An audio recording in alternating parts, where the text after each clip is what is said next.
Perkenalkan ini pesertanya saya buka. Terima kasih kepada ketua kami yang sudah membuka diskusi kami pada hari ini. Dan saya akan menyerahkan versi penyaji ini kepada penyaji kami. Silakan untuk penyaji kami. Baik, terima kasih moderator. Masuk kita ke teks editorial dengan judul teks editorial menyelamatkan UMKM seutuhnya. Dimulai dari penerbitan aturan untuk penjualan daring melalui media sosial memang sudah semestinya. Sebagaimana semua jenis usaha di negeri ini, aturan main harus jelas untuk menjaga iklim persaingan usaha. Namun aturan yang tidak holistis hanya akan menjadi bumerang bagi pelaku usaha dalam negeri. Sementara itu, platform medsos dan e-commerce tetap beroperasi tanpa memberikan dampak signifikan terhadap pemasukan negara. Hal itulah yang patut dikhawatirkan dari revisi Permendag Nomor 50 Tahun 2020 yang menurut Menteri Perdagangan Zulkifli Hasan pada Senin 25 bulan 9 sore akan segera ia tandatangani. Langkah revisi Permendag 50 Tahun 2020 sebenarnya sudah santer sejak Juli 2022. Revisi dinilai perlu segera dilakukan karena pemerintah melihat indikasi persaingan usaha yang tidak sehat akibat fitur penjualan di medsos. Harga barang di sana dinilai jauh lebih murah daripada toko-toko konvensional karena tanpa pajak. Selain itu, barang-barang tersebut mempertegas kebatasan e-commerce, keharusan memiliki izin usaha. Nah, selanjutnya, dengan begitu cepat dan lihainya perkembangan teknologi digital tidak akan butuh waktu lama karena sampai platform-platform media sosial serta e-commerce dan akan membuat fitur baru yang memanfaatkan celah aturan. TikTok sebagai TikTok Shop yang paling disorot mengoperasikan fitur TikTok Shop di Indonesia sejak 2021. Nah, bahkan sebelum TikTok Shop, penjualan akan berbelanja langsung melalui media sosial sudah lama diakomodasi Facebook dan Instagram. Fitur penjualan melalui medsos nyatanya memang sangat dimanfaatkan pelaku usaha tanah air, baik yang UMKM hingga yang raksasa. TikTok ini mengklaim TikTok Shop dimanfaatkan 6 juta penjual Indonesia, yakni 2 juta diantaranya itu ialah UMKM. Nah, oleh karena itu, ketika hal itu dilarang, tidak mengherankan tagar kami UMKM di TikTok ramai di lini masa sebagai wujud protes. Nah, di sisi lain, ke depan tidak ada jaminan jika barang yang dipromosikan di TikTok bukanlah barang impor. Selanjutnya, kita pun akan sangat sulit mencegah masyarakat memanfaatkan fitur karena kehidupan digital memang sudah zamannya. Sebab itu, tidak ada jaminan pula jika pembeli akan kembali datang ke toko-toko konvensional, termasuk salah satunya di Tanah Abang. Oleh sebab itu, pemerintah semestinya membuat aturan yang lebih holistis dan tegas melalui penerapan pajak.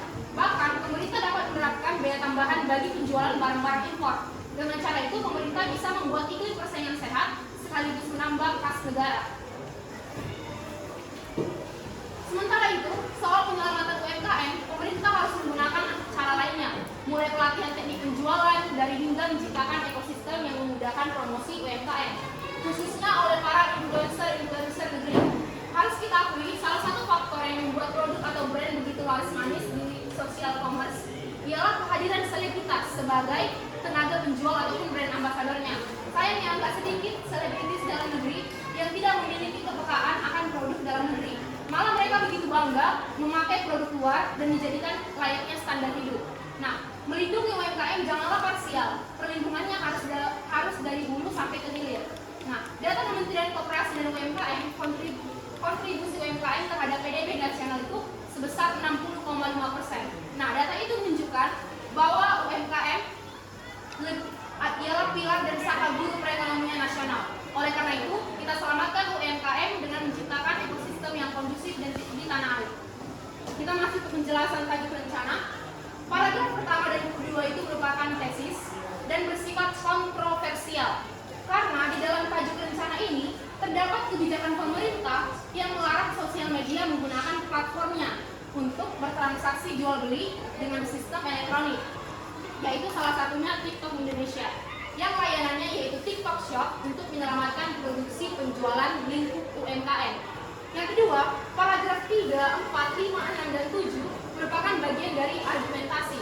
Karena di bagian ini terdapat berbagai pendapat redaksi mengenai peran pemerintah dalam melihat indikasi persaingan usaha yang tidak sehat akibat fitur penjualan di medsos. Salah satunya mengenai keharusan pemilik izin usaha usaha dan pembayaran pajak untuk berbelanja di e-commerce.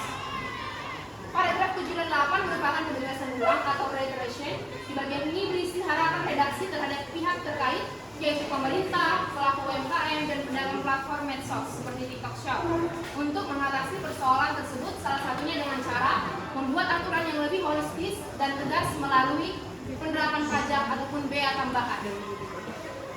Selanjutnya masuk ke kaidah kebahasaan, teks editorial. Yang pertama menggunakan kalimat retoris. Contohnya, penerbitan peraturan untuk penjualan daring melalui media sosial memang sudah semestinya. Sebagaimana semua jenis usaha di negeri ini, aturan main harus jelas untuk menjaga iklim persaingan usaha. Yang kedua, menggunakan kata ganti penunjuk. Contohnya yang pertama, jikalau memang hanya itu senjata andalan pemerintah, patut kita katakan revisi itu bagai macan ompong. Yang kedua, dengan cara itu, pemerintah bisa membuat iklim persaingan sehat sekaligus menambah kas negara. Yang ketiga, menggunakan konjungsi. Contohnya yang pertama, revisi dinilai perlu segera dilakukan karena pemerintah melihat indikasi persaingan usaha yang tidak sehat akibat fitur penjualan di medsos. Yang kedua, oleh sebab itu, pemerintah semestinya membuat aturan yang lebih holistis dan tegas melalui penerapan pajak. Yang ketiga, di sisi lain, ke depan tidak ada jaminan jika barang yang dipromosikan di TikTok bukanlah barang impor. Kita masuk ke kaidah kebahasaan yang keempat, yaitu menggunakan kata populer. Yang pertama, contohnya, harga barang di sana dinilai jauh lebih murah daripada toko konvensional karena tanpa pajak. Kata populernya seperti harga, pajak, dan toko dan konvensional. Yang kedua, dengan begitu cepat dan lihainya perkembangan teknologi digital, tidak akan butuh waktu lama sampai platform medsos dan e-commerce akan membuat fitur baru yang memanfaatkan celah satu hal. Nah, yang ketiga, kita pun akan sangat sulit mencegah masyarakat memanfaatkan fitur karena kehidupan digital memang sudah zamannya. Yang kelima, menggunakan kalimat fakta. Contohnya, hal itulah yang patut dikhawatirkan dari revisi Permendak nomor 50 tahun 2020 yang menurut Menteri Perdagangan Zulkifli Hasan pada Senin 25 bulan 9 sore akan segera ia tanda tangani. Yang kedua, TikTok mengklaim TikTok Shop itu dimanfaatkan oleh 6 juta penjual Indonesia, yakni 2 juta diantaranya UMKM.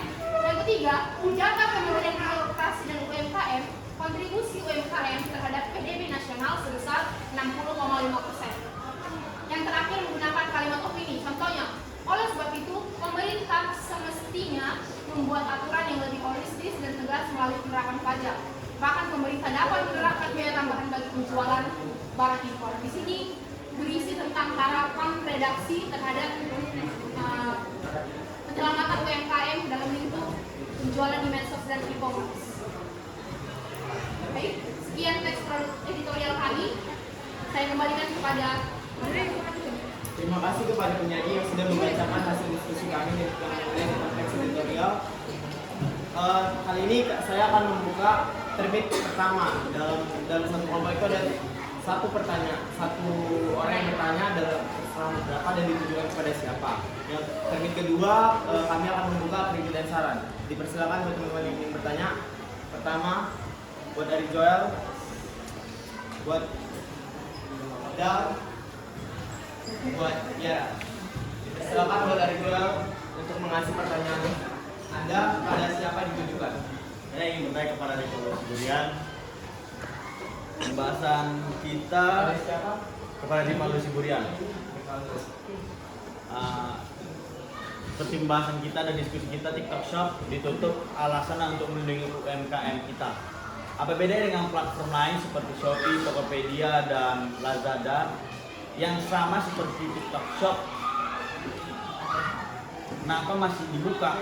Kalau alasannya untuk menjaga UMKM atau menghindari barang impor, sedangkan di platform lain tersebut juga ada barang impor banyak dan juga jauh lebih murah. Terima kasih kepada yang Joel yang sudah memberikan pertanyaan kepada Rivaldo. Pertanyaannya seperti singkat dan intinya saja. Dipersilakan dari Joel untuk mempersiapkan pertanyaan Anda. Kalau singkatnya, Iya. kalau alasannya TikTok Shop ditutup untuk menjaga UMKM dan menjauhi barang dari barang impor, apa bedanya dengan platform lain? Dah. Terima kasih banyak Joel. Dua. bergiliran untuk memberikan pertanyaannya dan kepada siapa yang Anda menjawab pertanyaan tersebut. Terima kasih kepada moderator. Di sini saya akan bertanya kepada Faira. Pertanyaan yang pertama, apa yang terjadi jika TikTok Shop tetap diberlakukan?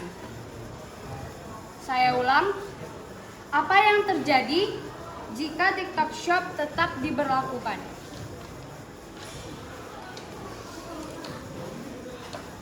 Pertanyaan yang kedua, nah tadi kan membuat peraturan dengan holistis. Apa itu holistis? Dan apa yang harus dilakukan pemerintah?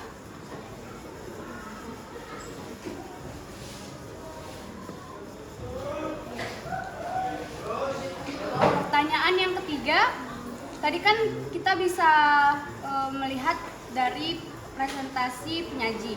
Nah, tadi kan katanya itu banyak UMKM yang merasa dirugikan karena adanya TikTok Shop-nya ini. Nah, apa yang harus dilakukan pemerintah dalam mencegah terjadinya peningkatan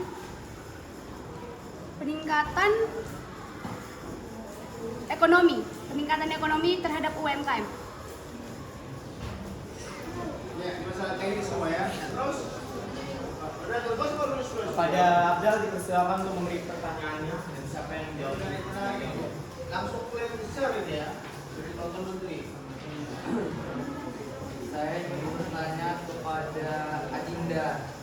Yang pertama, apakah teks editorial hanya dapat ditulis oleh pihak yang berasal dari media massa, dan siapa yang bertanggung jawab menulis teks editorial?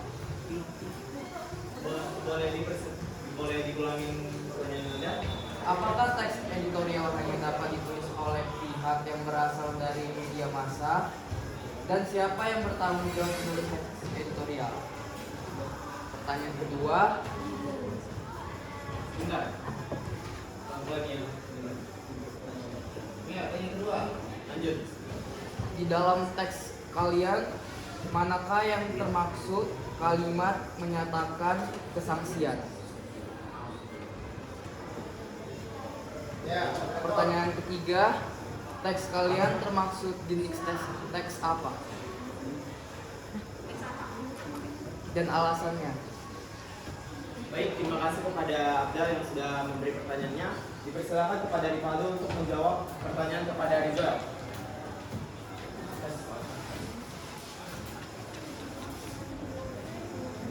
Saya akan menjawab pertanyaan dari Adi Joel. Satu ini. Satu aja. Apa yang terjadi jika TikTok Shop tetap diberlakukan?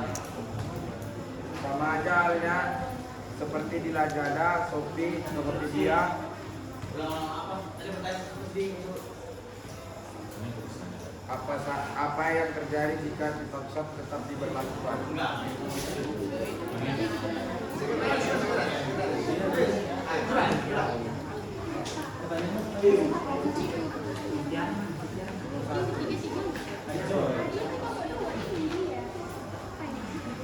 Sekretaris yang baca.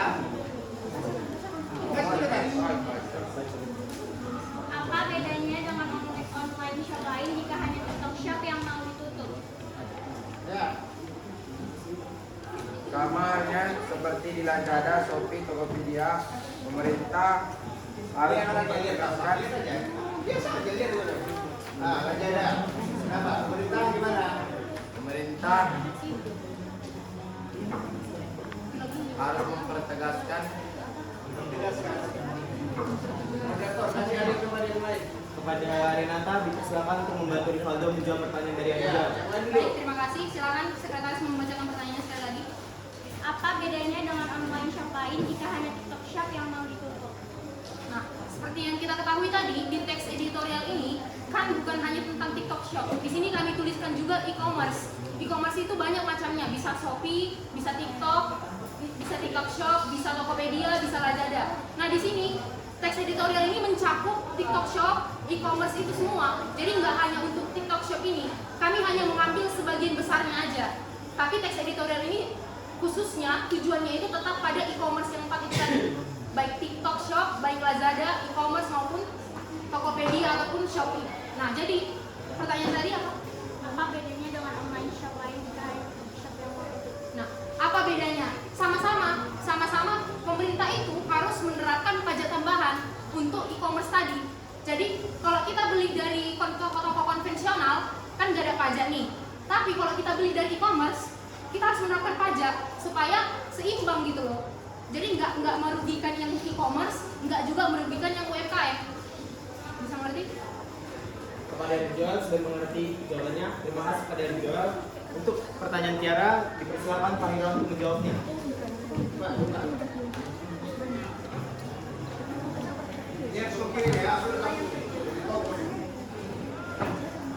Apa yang terjadi jika TikTok Shop tetap diberlakukan?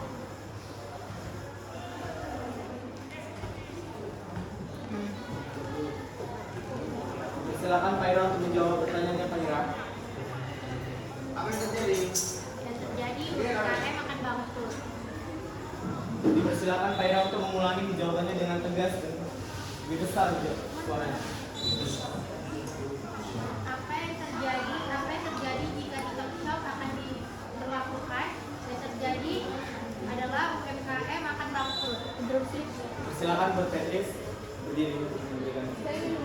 Kenapa UMKM bisa bangkrut jika TikTok Shop tetap dilanjutkan? Dipersilakan untuk Renata untuk menjawab Jadi gini, pertanyaan dari Petris. terima kasih moderator. Jadi gini, kan seperti yang dibuat di teks editorial itu, UMKM itu kan menjadi salah satu saka perekonomian kan. Nah, jadi di UMKM ini menyumbang 60% dari PDB negara. 60%, bayangkan aja 60% dari perekonomian negara itu disokong oleh UMKM itu.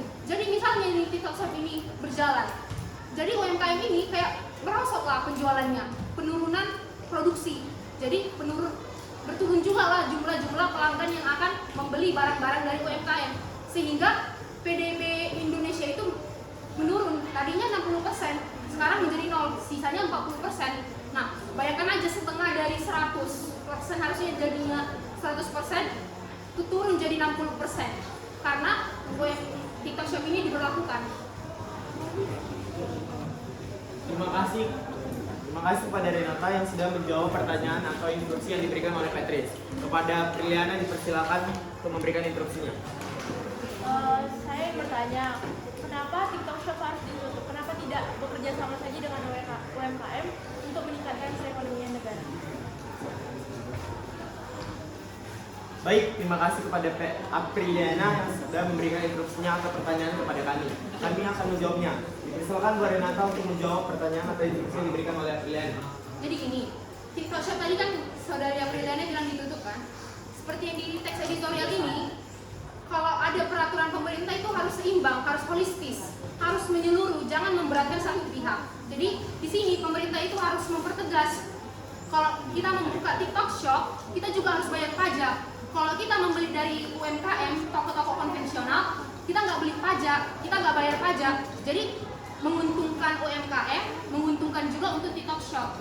Jadi jangan TikTok Shop itu ditutup. Jadi kan gini loh, zaman ini kan udah digital, orang juga kan nengok-nengok barang-barang ataupun beli-beli barang itu dari teknologi ya kan, dari aplikasi-aplikasi. Nggak mungkin dong ditutup TikTok Shop itu, tapi diberlakukan pajak supaya kayak seimbang gitu pembelian di UMKM sama pembelian di TikTok Shop. Baik, kepada Renata, terima kasih kepada Renata yang sudah menjawab pertanyaan atau instruksi yang diberikan oleh Liana. Untuk ini kami akan menjawab pertanyaan yang diberikan, bukan nanti dulu itu. Itu mau pasti kamu mau bertanya kan? Instruksi, tapi pertanyaan kami itu menyangkut dengan pertanyaan dasarnya. Kan kami belum. Oke, baik. Kami akan cobanya. Oke, dipersilakan untuk Gladys memberikan instruksinya. Jadi saya ingin menyampaikan pertanyaan jika sanggahan. Jadi jika sudah ada penetapan pajak tambahan bagi e-commerce, apakah e-commerce atau TikTok Shop itu masih boleh diberlakukan? Atau apakah itu masih mempengaruhi terhadap UMKM? Baik, terima kasih kepada Gladys yang sudah memberikan pertanyaan atau instruksi yang diberikan kepada kelompok kami. Dipersilakan untuk Renata untuk menjawabnya.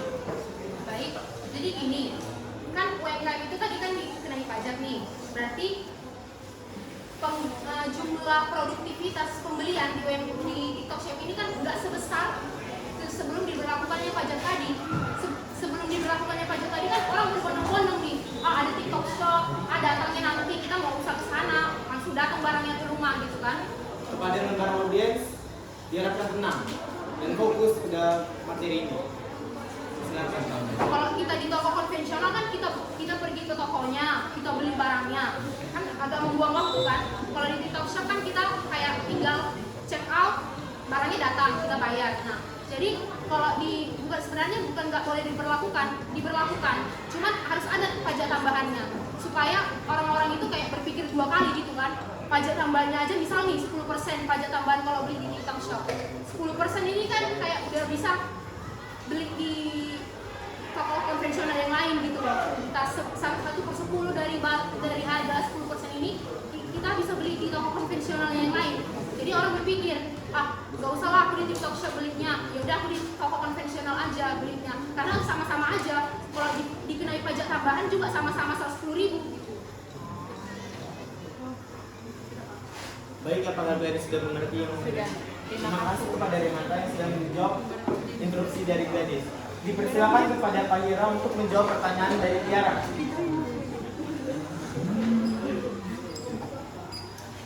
Apa itu holistis dan apa yang dihubungkan dengan pemerintah? Jawabannya, holistis itu berhubungan dengan sistem keseluruhan sebagai suatu kesatuan lebih daripada sekadar kumpulan bagian. Boleh Pak Hira diulangi dulu. Udah tadi. Udah dibilang tadi. Udah. Holistik tadi udah. Makanya kalau nyimak ada mata pelajaran holistik. Semua mata pelajaran masih bisa masuk. Itu namanya holistik, Neng. Nyimak minta dijelaskan dia. Ditanya lagi. Tanya lagi. Oke, lanjut. Apakah Tiara sudah mengerti? Itu semua. Jadi maksudnya Bapak ini pertanyaan Tiara tadi yang sudah mencakup semua jawaban yang diberikan oleh Renata yang diinstruksi mereka. Jadi semua itu pertanyaan itu sudah mencakup jawaban yang diberikan oleh Renata. Apakah Tiara sudah mengerti? Atau mau gimana? Sudah mengerti kan?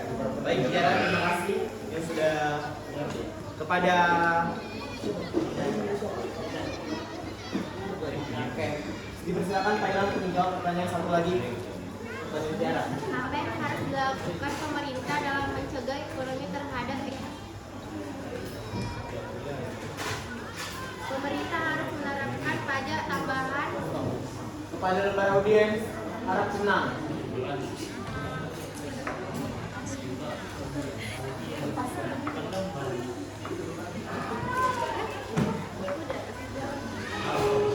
Pemerintah harus menerapkan pajak tambahan kepada penjual agar ekonomi penjual dan pembeli agar ekonomi UMKM tidak menurun. Apakah Tiara sudah mengerti?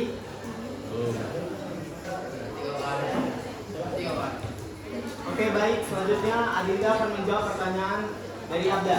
Dipersilakan Adinda untuk menjawab pertanyaan Abda.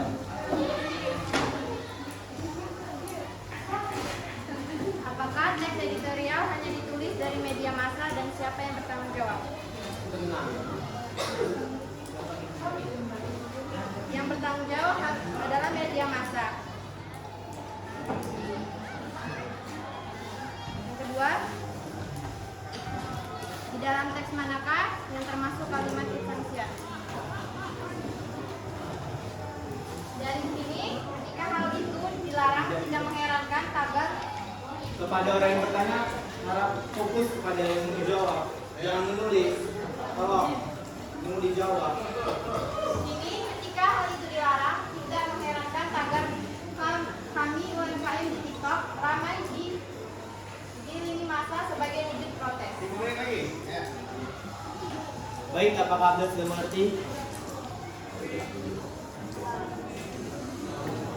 Silakan Adinda menjawab pertanyaan selanjutnya. Termasuk teks jenis apa dan alasannya. Ini teks tersebut termasuk teks kontroversial karena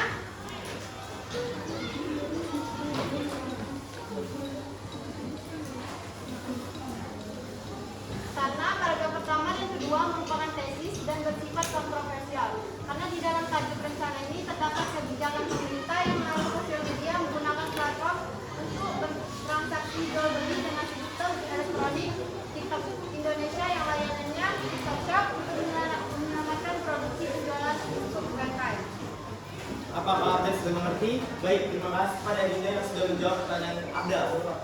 Demikian saya akan membuka kritik dan saran terhadap teman-teman untuk kelompok kami. Itu silakan. Baik, jika tidak ada yang memberikan kritik dan saran, kami akan menutup di hasil diskusi kami. Kembali kan saya akan mengembalikan diskusi kami kepada ketua. Dengan ini presentasi kami sudah selesai. Jika ada kesalahan kata atau apapun itu mohon dimaafkan. Dengan ini presentasi saya tutup.